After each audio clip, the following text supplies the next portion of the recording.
Colon cancer is the third most common form of cancer in people in the United States. And joining us right now is Dr. P. David Miller with Birmingham Gastroenterology Associates. Thank you so much for joining us. Good to be here. It's an important topic to get the word out, because if people get screenings and detected early, then treatment is pretty successful in most cases. That's correct. That's what it's one of the cancers that can be detected early. We know that colon cancer generally forms from colon polyps, and there's a lag time of about 6 to 9 years between formation of the polyp and the cancer.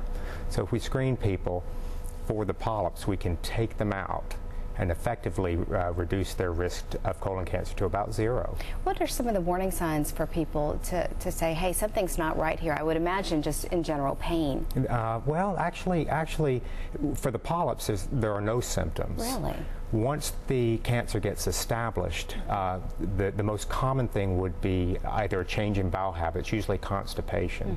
The general doctor could find anemia, iron deficiency anemia, or even visible bleeding when you go to the bathroom. You hear so often about colon cancer and how people do die from it, but you usually hear because it wasn't detected early enough. When should people start getting those screenings? Well, the current guidelines are that everybody at the age of 50 should have their first colonoscopy.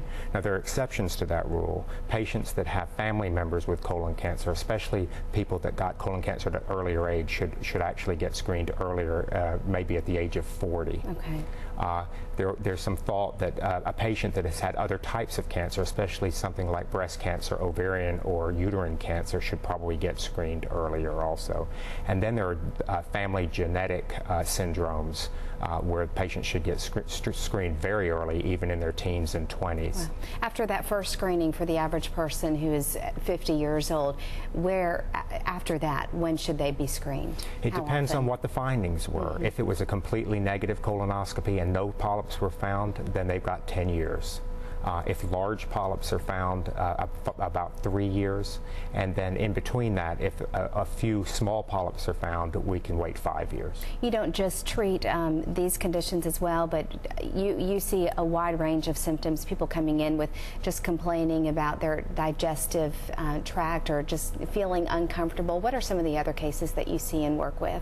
Well, somebody that comes in with abdominal pain, weight loss, nausea, vomiting, or change in bowel habits. It's not always colon cancer, naturally. There are other conditions, specifically Crohn's disease, ulcerative colitis.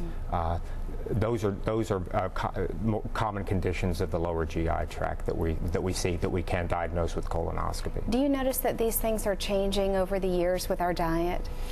I have seen an increase in the incidence of colon cancer, and more importantly than that, I'm seeing it in younger and younger people all the time.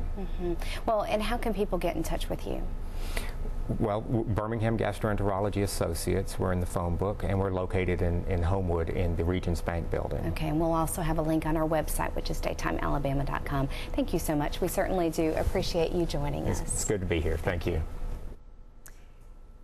And you can contact Birmingham Gastroenterology Associates at 271-8000 or check them out on the web at bgapc.com. And you can find Birmingham Gastroenterology Associates at the sensational Seniors Fair coming up this Friday. It lasts from 9 a.m. to 4 p.m. at Colonial Brookwood Village Mall.